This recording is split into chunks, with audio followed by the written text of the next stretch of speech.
Hello, I am Angela B. Chrysler, and we'll be reading The Land Without Color. This is an excerpt written by author and copyright holder Benjamin Ellefson, who has approved this reading.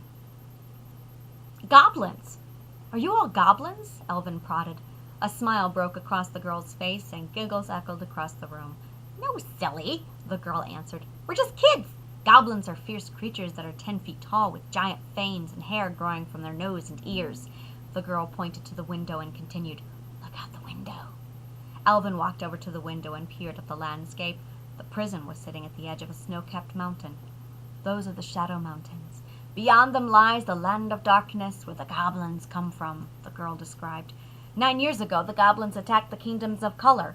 They kidnapped the twin princesses, Gwendolyn and Sapphire, and burned down each of their castles. After that, they continued to steal the color from the land until it was nothing but gray. Now the only color is in the Rainbow Castle. Elvin turned to look at Permy and the kids. Well, if we're not goblins, we need to get out of here and go talk to the king. A quiet murmur came over the room as the kids all looked at each other. The girl replied, This prison is guarded by the king's own crimson guards. They cannot be reasoned with.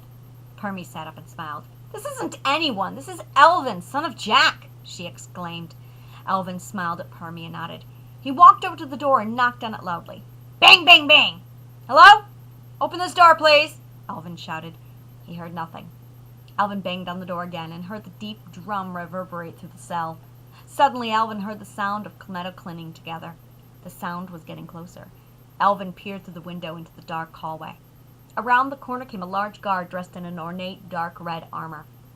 The guard stopped in front of the door and glared at Elvin through the bars. Elvin could not see the face of the guard behind the mask of the helmet. What are you making all this racket for? Demanded the guard. I need you to open this door, Elvin said boldly. The guard's deep laugh boomed through the cell, and all the children shuddered and held each other. No one gets out of the goblin prison! No one! Bellowed the guard. Elvin stood up tall and said confidently, But we are children and not goblins! If this is a prison for goblins, then you need to let us go! The guard forcefully pointed at Elvin and said, This is a goblin prison, and you are inside! Therefore, you are a goblin! Elvin was taken aback by this strange logic. He shook his head and determinedly retorted, But I'm not a goblin! Do I look like a goblin? I am here by mistake! The guard replied, The Crimson Guards do not make mistakes, and I say you are a goblin! Therefore you are a goblin!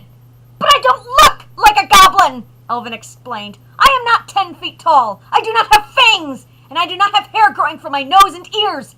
Therefore I am not a goblin! So you must let me out. But you have stolen color, the guard answered. I can smell the color you have from here. Only goblins steal color. Therefore you must be a goblin. Elvin was starting to get very frustrated. Listen, I'm telling you that I am not a goblin, so you must let me out. Only a goblin would deny being a goblin, the guard stated plainly. Okay, fine. I'm a goblin. Now open the door, Elvin said sarcastically. I knew it! You just admitted you are a goblin! The guard replied. I will not let you out, so stop bothering me! With that, the guard turned and walked away.